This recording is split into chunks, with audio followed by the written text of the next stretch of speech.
Hi, my name is Juliana Amakeke. You can call me Juju, and I'm back with another video. Today I'm going to be talking about how to stay on your specific path.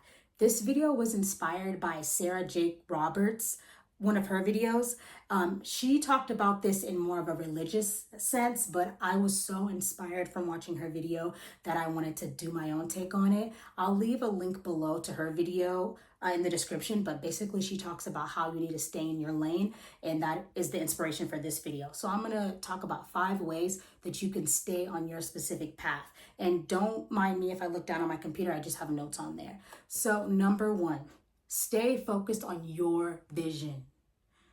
Don't get influenced by what other people are doing, and try not to let other people's opinions or other people's journeys influence your specific journey, especially if what you want to do is different from the societal norm and it's not what everybody else is doing. Try to have tunnel vision and stay focused on what you want to do and what you see for yourself, even if it doesn't match everyone else's point of view.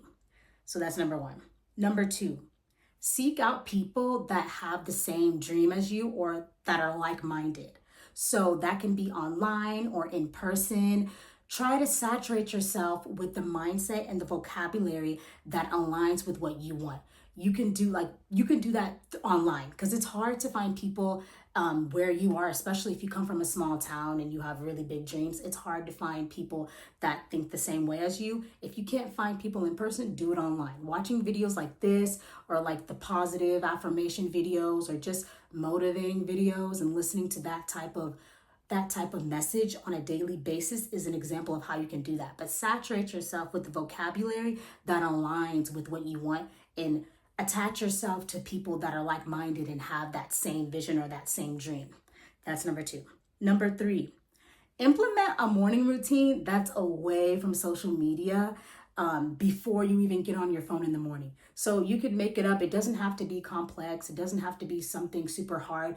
It could be you stretch, you do your skincare routine, you exercise, go on a walk, you pray, something that you can do that's easy before you even turn on your phone or before you get online or social media.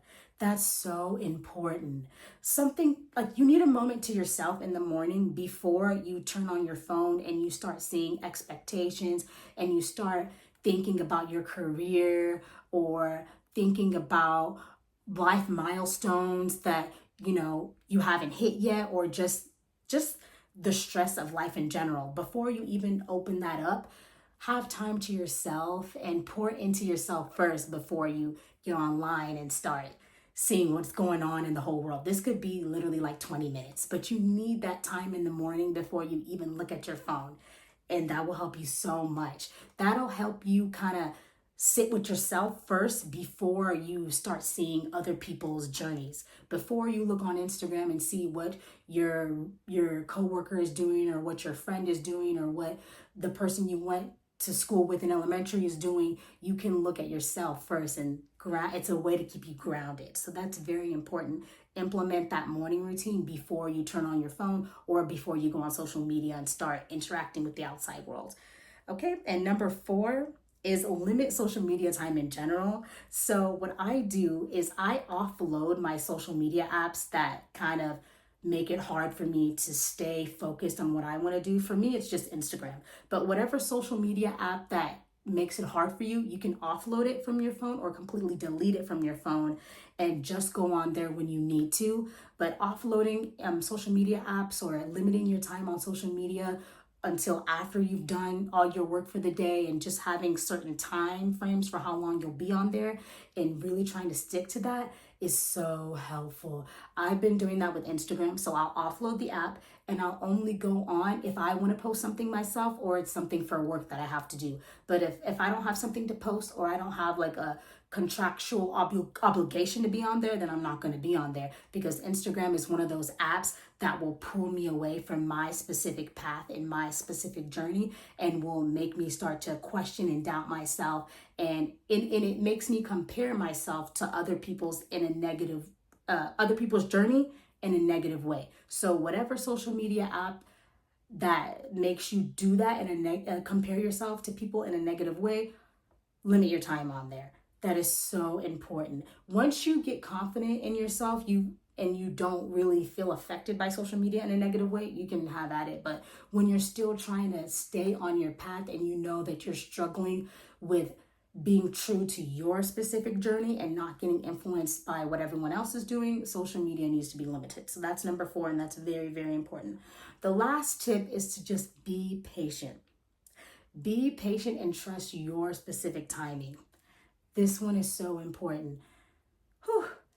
You got to be okay with the slow burn. You're not going to get everything in the moment, and you need to be okay with that, because there's a reason why things are working out the way that it is for your specific journey and your specific path. So a lot of times I feel like people, they have so many great things that's destined for them, but they get influenced by all the outside noise and by competition and by comparison and by everyone around them, that they kind of sabotage themselves and they get off of their path and they start trying to mimic what other people are doing, and they get off of their specific journey and their unique path, and then it stops them in their tracks from what they were supposed to do, and they get off track.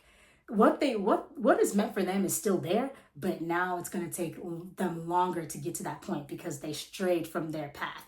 So this is just an easier way and a pathway to stay in your journey, so what you want can be yours sooner than later, because you're not going off and trying to do what everyone else is doing, and you're staying in your specific path. So those are the 5 things that you want to do to try to stay in your specific journey and stay on your specific path. And yeah, I hope you guys enjoyed the video. I want to wish everyone a happy Thanksgiving if you celebrate, and have a great rest of your day. Make sure you like, comment, and subscribe, and I'll see you next time. Bye-bye.